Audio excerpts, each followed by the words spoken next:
What's going on, everybody? It's your buddy, it's your pal Spaz Phoenix, the YWC Reality Check, and Happy New Year! Yeah, I can say that. I know I've technically released one piece of content in 2023 already, but that one piece of content was on 2022, so this still counts. Happy New Year. Hope you had a good one. I had a pretty boring New Year, but it capped off a pretty awesome and eventful December, so I'm calling it a draw at this particular point. Here to talk about New Year's Evil, NXT New Year's Evil, mostly because I think this is a really entertaining card, and when I say entertaining, I mean it is so blatantly an entire elevated episode of NXT that is only there to put things in place for Vengeance Day in February. I'm really glad, don't get me wrong, all flippancy, all sarcasm aside, I'm really glad NXT is going back out on the road. I'm really glad that they're confident enough in the product, I guess you could say. That sounds really condescending, I'm sorry, that they're going to put it in like a proper stadium. I think it holds, what is it, the Charlotte Forum Centrum, something like that. I'm not good with names, sorry, but I did look it up when they announced it at the time, and apparently the place holds like 20,000 people, so that's a lot bigger than the Performance Center or the 2.0 Dome or whatever the hell we're calling the NXT arena these days. I really miss Full Sail, by the way. I think it's kind of cool that they've got sort of a preliminary event here, and then enough time to sort of go from this to Vengeance Day. And it's, don't get me wrong, I'm not trying to stray into hyperbole, but it's sort of a Rumble situation in the sense of we're going to set up a lot of things on this night, and then we're going to tell a bunch of stories, and then here's the actual pay-per-view. Royal Rumble is obviously orders of magnitude more important than NXT New Year's Evil, but I think everything here, like, everything here is a number one contenders match. Let's just be real for a second. Or something that is a number one contenders match in everything but name, shall we say. But I think that's really cool. And I haven't talked about NXT in a while other than putting little cliff notes in WWE last week.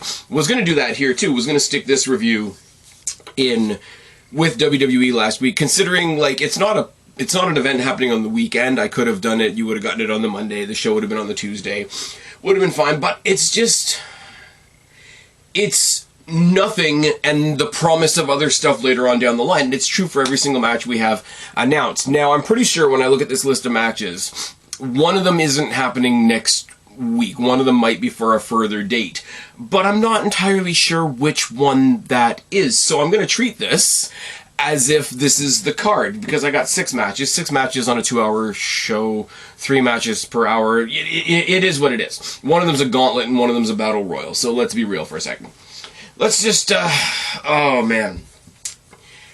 You brought New Day down to NXT, and we all know why main eventers come down to NXT. You brought New Day down for this elevated episode of NXT next week to not be in a match. Pretty Deadly have been borrowing and stealing, trying to get a rematch with the New Day since New Day won the title. I still think it's really cool that New Day won the titles. I think it's, excuse me.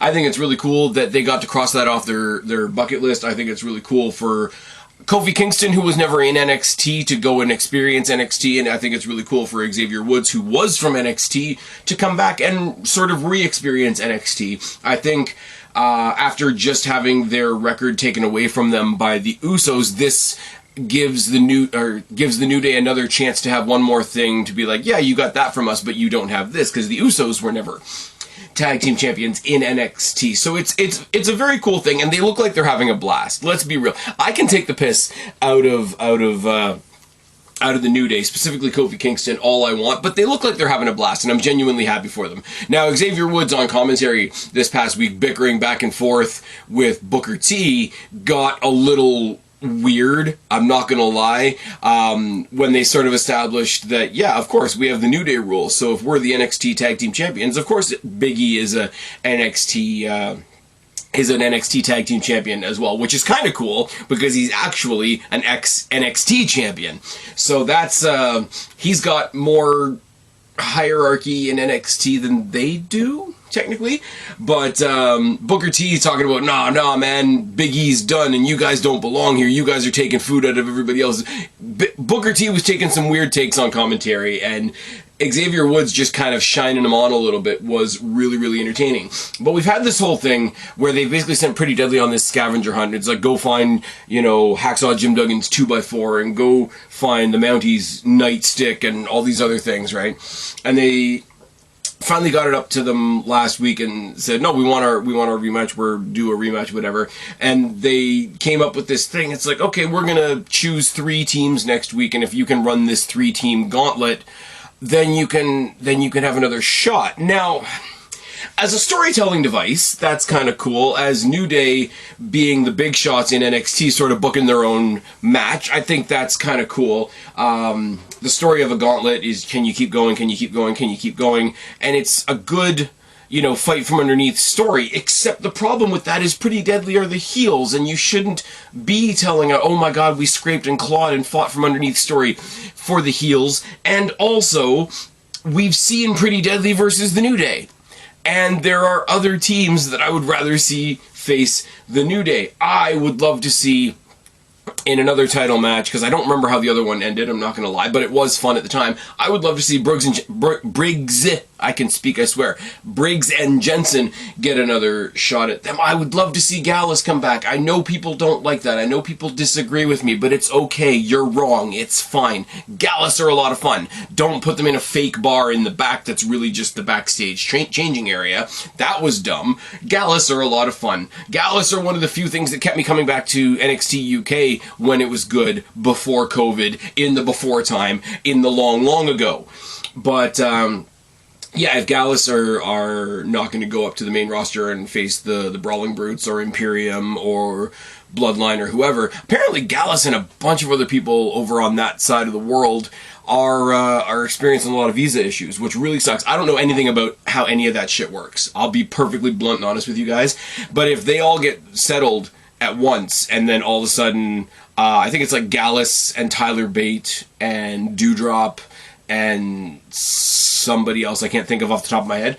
If we get an influx of NXT UK talent, or just UK wrestling talent in general, it may help WWE build towards Money in the Bank that's happening in a couple months at the O2 Arena in London. I really, really love that. That's a separate news bit, and I'm going to get more into that when we do WWE last week, and that drops in your feed on Mondays. But I'm really excited. I really do think it's cool that they're doing a show over in London, especially something like Money in the Bank, which is designed to be fun. You can't hate Money in the Bank. Like, it's, even if it's a bad match, even if it's a bad winner, it's kind of like the Royal Rumble.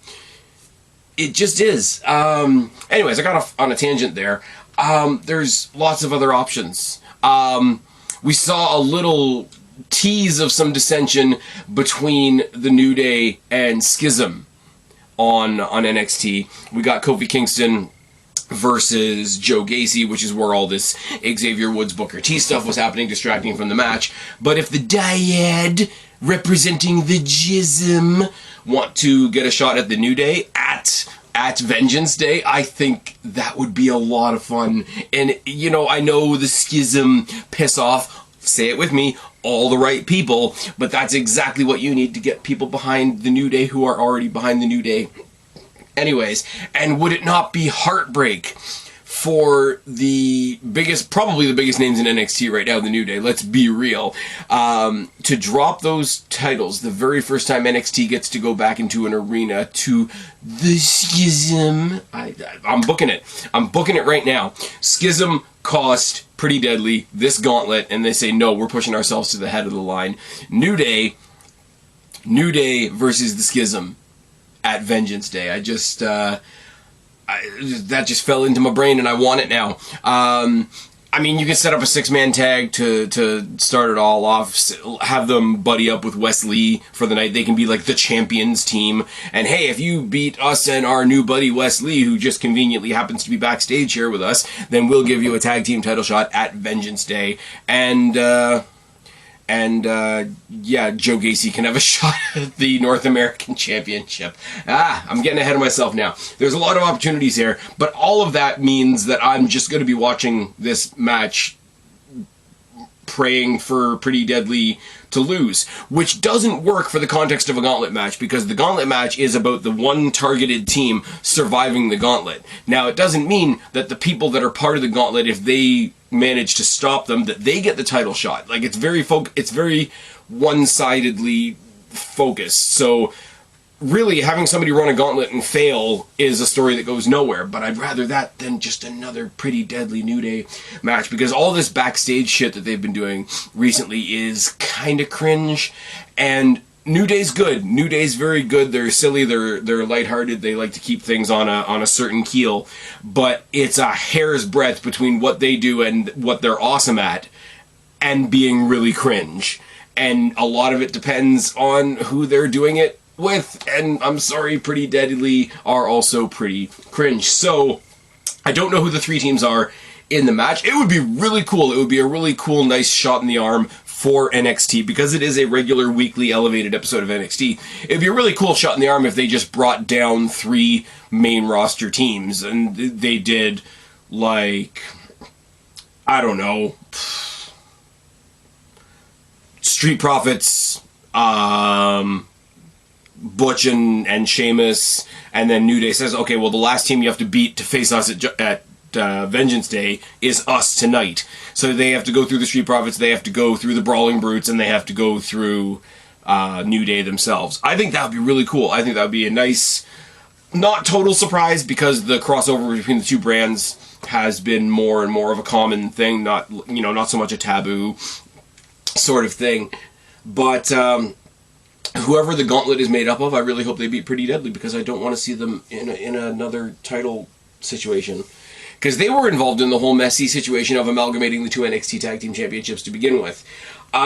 Two much better examples, two much better options to go up against the New Day for those titles in the future, other than the Schism. Yes, I'm going to keep doing it, because I'm sure it, along with all the other things that I like, piss off all the right people. You guys know the drill by now. I might get t-shirts. I might actually get t-shirts, on the front, Spaz Phoenix Podcast, on the back, in quotation marks, it pisses off all the right people. Tell me if you guys, probably not, probably pie in the sky dreams.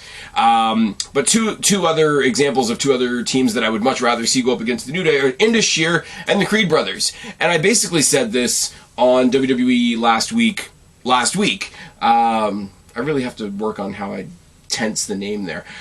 Indus Sher versus the Creed Brothers, if that was happening before, if that was happening like when it was first suggested, I'd be like, okay, four big guys, I'm going to quote Big E again, big beefy men slapping man meat. Cool, whatever.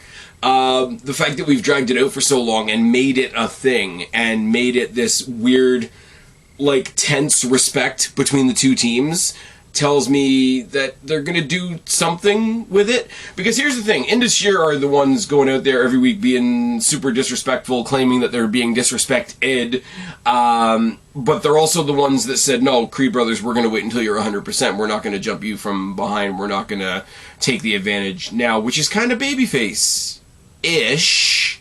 And the Creed Brothers are just really, really fun to watch. I do think the Creed Brothers are going to win. I don't know what they do with Indus Sher after that. I think if you want to go face versus face with the New Day, I said before, Briggs and Jensen are a good combination with them already. We've seen it. The type of athleticism you get from the New Day and the very different type of athleticism you get from the Creed Brothers could be a fucking fantastic match. Could be a lot of fun. Could be one of those, handshake on the way in, handshake on the way out type of situations. It does pose a bit of a problem because, what's his name? Veer coming from Raw back to NXT to find his brother, who was kind of being a nice guy, kind of being a babyface, turn him heel, get back together as a heel tag team, is all for naught if they finally get in the ring for a match together and lose. So logically, what I'm asking for in a Creed Brothers win doesn't make much sense, and it's kind of a wasted story. But I'd rather see the Creed Brothers ascend up that tag team rank to face the New Day rather than Indus Sher. And speaking of rankings, where exactly do Jay Lethal and Double J sit on the AEW tag team rankings? Oh, that's right, it only matters when it matters. Moving on. Oh my God, Britt Baker said boss on Dynamite. which is just a bragging rights set now, which makes me smile. Charlie Dempsey versus Hank Walker. Again, this is more like story and curiosity than anything else. Charlie Dempsey is sort of the third wheel on this weird story that's going on right now, because you've got Hank Walker going to Drew Gulak for guidance, sort of, as a wrestler, because he was a security guard and now he's a wrestler, whereas, you know, everybody likes to have 2 or 3 jobs, right? And on the other side of the coin, you've got Chase U, where you've got Duke Bloody Hudson, and who's joined Chase U, and Gulak and Chase had a weird, like, teacher versus teacher match, and Charlie Dempsey was watching, and he sort of stuck his neck out there when Gulak went a little bit too far on Andre Chase, and instead of facing Charlie Dempsey, who's going to kill him, basically, he's thrown Hank Walker in the line of fire instead. So I don't know what the dynamic is here.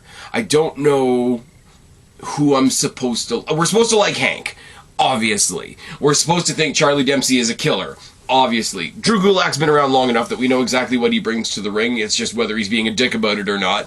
And Chase U shouldn't be baby faces, but they're slowly winning everybody over. I don't even know if Chase U is involved in this. I just think that the Hank and Gulak thing being up against Chase U this past week, and Duke Hudson bringing in Gulak to help teach the other students of Chase U how to wrestle, it's a very messy thing. Also, Charlie Dempsey, I'm sure William Regal would like to be there, but he can't be on screen yet because Tony Khan's a petty prick. But I've seen like one Charlie Dempsey match. I want to see more of what he can do, and I don't think you necessarily get that with the Hank character, who's probably a good wrestler in real life, but right now has to play a guy that's learning how to wrestle. It's probably going to be a feel-good win for Hank, isn't it? I mean, there's no real... Like, Charlie Dempsey, who's supposed to be coming off as this killer, doesn't get anything from beating this newbie character. Hank Walker on the other side of the coin could, like, eke out a win. It could be, you know, the old cliche, he stole one, etc. Could be Gulak helps him even though he doesn't want the help. Could be Chase U gets involved, and because neither side likes Charlie Dempsey, whether it be it the Hank and Gulak side of things or Chase U, because Charlie Dempsey came in to teach Chase U as well, and then Andre Chase was like, it's an exhibition, it's a sparring thing, like, why you being an asshole?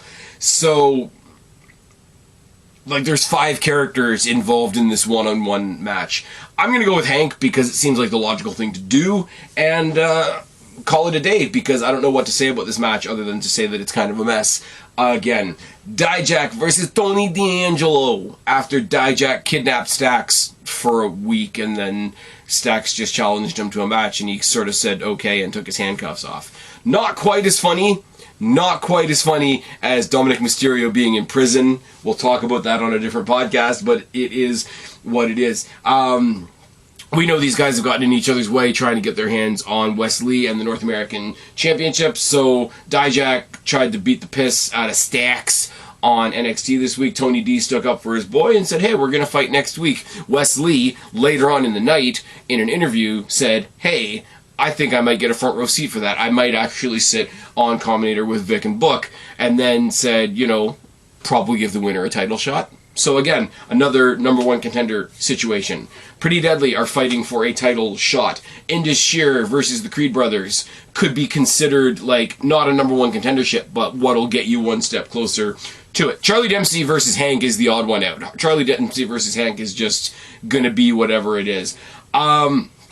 Again, it's going to come to the only thing... Let me think about how I want to say this.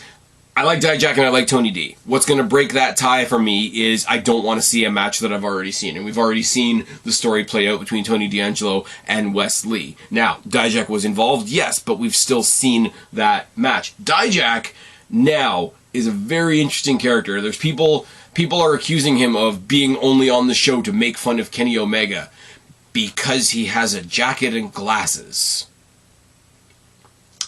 Because he has a black jacket and glasses, he's there to mock Kenny Omega. So does that mean Kenny Omega is mocking Bret Hart?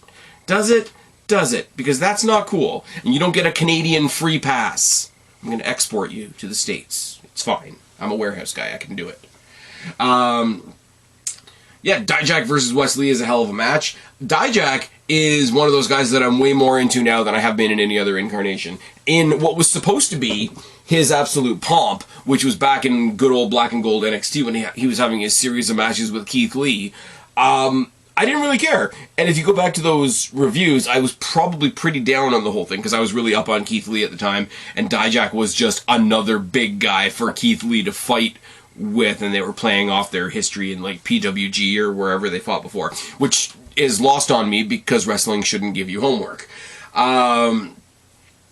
But yeah, like, he was that, and he was just another guy that was there and good, and then they completely ruined him with Retribution. That was terrible.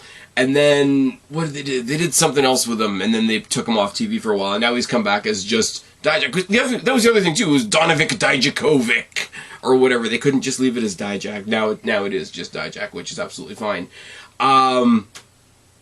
If anything, like, dude's trying to be the Terminator, which is absolutely fine by me. And him taking on Wesley at a later date, probably Vengeance Day, would be a really good match. So I'm pulling for Dijak, even though Tony D is a lot more entertaining. Tony D and Stacks. Hey, you want to talk about a team that could go up against the New Day for the Tag Team Championships? Give me the New Day versus Tony D and Stacks. Yes, it'll be good. Put over Tony D and Stacks when New Day goes back up to the main roster permanently. It'll be fine. It'll be absolutely fine. Or they lose and they go up to the main roster and Tony D and Stacks go against the Usos. Don't think it'll do good for Stacks there. I'm not going to do accents. I shouldn't do accents. 20-woman Battle Royal for the #1 contendership to Roxanne Perez's NXT Women's Championship. And you can't mention this without mentioning once again that it's super awkward because Roxanne Perez was fast-tracked to that title because they fired Mandy Rose, and I still say that was bullshit. She's not without blame herself, because according to every report out there, she was fully cognizant of what was going to happen, but I still don't think it should have happened. So there we go.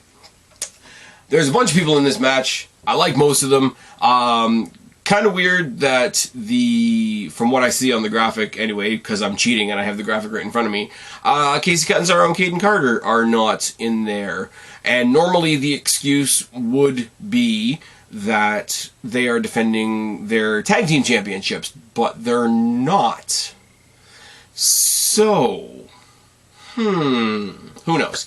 I've got a couple here that I think would be really, really fun. I think if you want to give Indy Hartwell one proper pay-per-view match at Vengeance Day before she goes up to the main roster, I think she could make Roxanne Perez look like $1 million. That would be really cool. Fallon Henley, yes, she was trapped in the stupid bar storyline forever. She's sort of a tag-along with Brooks and Jensen most of the time, but she is fucking good in the ring. And I don't think she would win against Roxanne Perez, but I do think that they would give us a hell of a match. Zoe Stark is developing this, like, sarcastic, I just want to take my life out on everybody, but also I'm super technical and watch me go thing. So her basically going into a match with Roxanne Perez, who's like super happy and positive and whatever, and basically just being a Karen, would be amazing. I don't think she would win, but that's neither here nor there.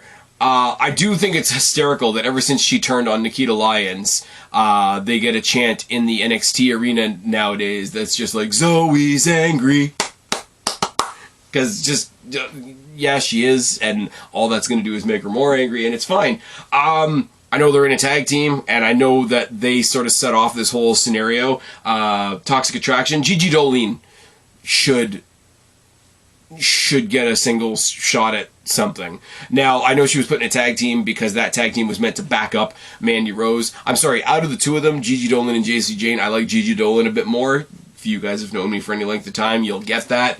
I think it would be a lot of fun. I think she could have a real standout moment and sort of come into her own as a singles competitor, because we haven't really seen that.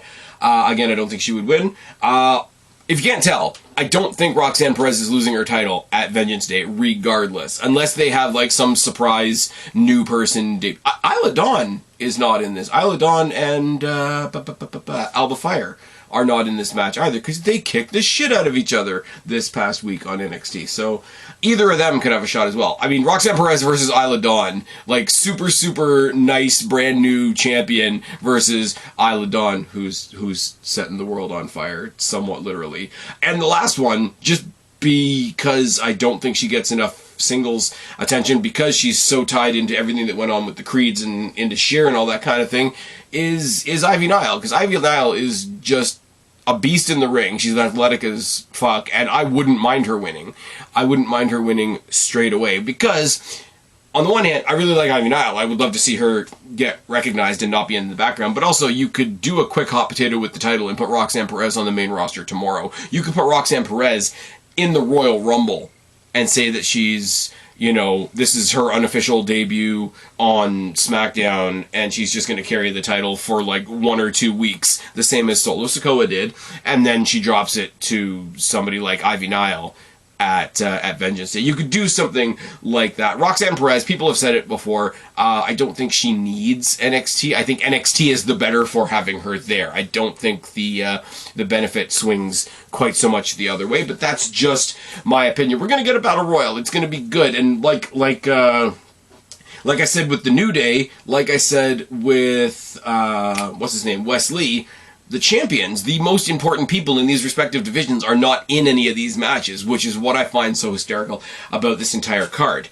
Now, the one match that breaks this is what I'm assuming is going to be the main event, which is Braun Breaker versus Grayson Waller, because in that case, you've got a #1 contender waiting in the wings, which is absolutely intriguing as a wrestling fan. Now, Carmelo Hayes, fucking fantastic match against Apollo Crews this past week on NXT, and it opened the show, which, on the one hand, I really get, because you want to set off the show on the right foot, on the right beat, whatever. On the other side of the coin, it had that really, really high bar of follow that, because I don't think anything else did.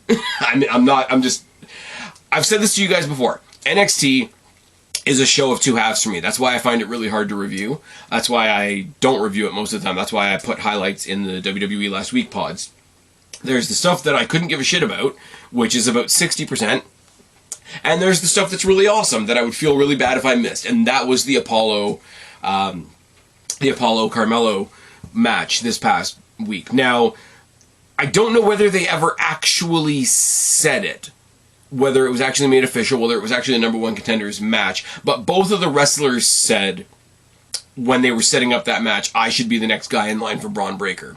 And then we got reminded that Grayson Waller actually won the Iron Survivor Challenge, which is a really fun concept, and I really hope they keep on doing it. So you've got 3 scenarios here, and my problem is, like, you have a problem with a match one way if you don't care who wins because it doesn't matter. You have a different kind of problem in a match if you don't care who wins because it's going to be awesome either way. Now, I still think, whether he's the champion or not, I still do think Braun Breaker debuts in the Royal Rumble this year. Now, I'm going to say again, I'm going to get repetitive, I'm going to say what I said about Roxanne Perez. You can be the NXT champion, debut on the main roster in the Royal Rumble, and stick around maybe 1 or 2 more weeks to drop your title at Vengeance Day if that's what they want to do. But here's my thing. You can't lose in this situation, because Braun's a face, Grayson's a heel, and Carmelo's a heel who people love enough that he can play tweener at a minute's notice, right? So any combination here works. Braun Breaker retains and goes on to defend against Carmelo Hayes at Vengeance Day. Cool. Grayson Waller defeats Braun Breaker to become the NXT champion, and they hot potato it at Vengeance Day, and you do Grayson Waller versus Carmelo Hayes at Vengeance Day. cool. There's some kind of fuckery because Carmelo's on the outside and he's taken a little too much of a close look at the match, or Braun Breaker gets disqualified for kicking too much ass, or Grayson Waller pulls some shenanigans, or anything like that. There's a dusty finish and Vengeance Day is a triple threat. Give me Braun Breaker, Grayson Waller, Carmelo Hayes in the main event of the first pay-per-view that they've done outside of the PC, other than Stand and Deliver, in Charlotte, in front of potentially 20,000 people. You want to put on a showcase. I said it before. It's about 60% shit, 40% awesome. If you want to give us a main event that showcases that awesome, give us a triple threat match for the NXT Men's Championship, Braun Breaker versus Grayson Waller versus Carmelo Hayes. Come up with a reason that Trick Williams can't be there. This is that one, you've heard me say it a lot on SmackDown specifically, when you've got a heel with backup, every now and then you have to find a way to book that backup away from the situation so that the heel can still show you, yeah, I'm a heel, but I can still hold my own. Do something to Trick Williams before Vengeance Day and have it Braun Breaker versus Grayson Waller versus Carmelo Hayes. That's our best bet going into Vengeance Day. So if you ask me, after this, the Vengeance Day card, I guess, looks like this. New Day defending against the Schism somehow, or the Creed brothers. Charlie Dempsey probably going up against Gulak because Hank is sort of a canary in the cave. Dijak versus Wesley. Indy Hartwell, Fallon Henley, Zoe Stark, Gigi Dolan, or Ivy Nile taking on Roxanne Perez. Any one of those I'll take. And some combination of Braun Breaker, Grayson Waller, Carmelo Hayes for the men's championship in the main event. And probably some other stuff along the way as well. We'll do something with the women's tag team championship. It'll probably be Toxic Attraction getting one more shot at them. Let's be real. And either Toxic Attraction or Casey Catanzaro and Caden Carter, whoever loses that match at Vengeance Day, I bet then goes to the main roster as well. This has been a bit of a ramble. I've kind of been all over the place. I've kind of been more speculative about what's happening after this show than I have about this show. But like I said at the beginning, this show is meant to get you ready for Vengeance Day. I don't think this show, in all honesty, if you put Road Dogg and Shawn Michaels and all the other people that we're not supposed to like anymore for some weird-ass reason, if you put them all under a hot lamp and ask them, hey, are we supposed to care about this show, or are we supposed to care what happens after this show, it's going to be the latter. And you know what? I'm fine with it. I'm absolutely fine with it. This is actually going to be a pretty cool show. You might get a review from me next week, depending on how everything falls out here, because, you know, other people could also show up. I mean, the Usos could show up and just kick the shit out of the New Day while they're on commentary for the gauntlet match for Pretty Deadly, who shouldn't win that gauntlet match.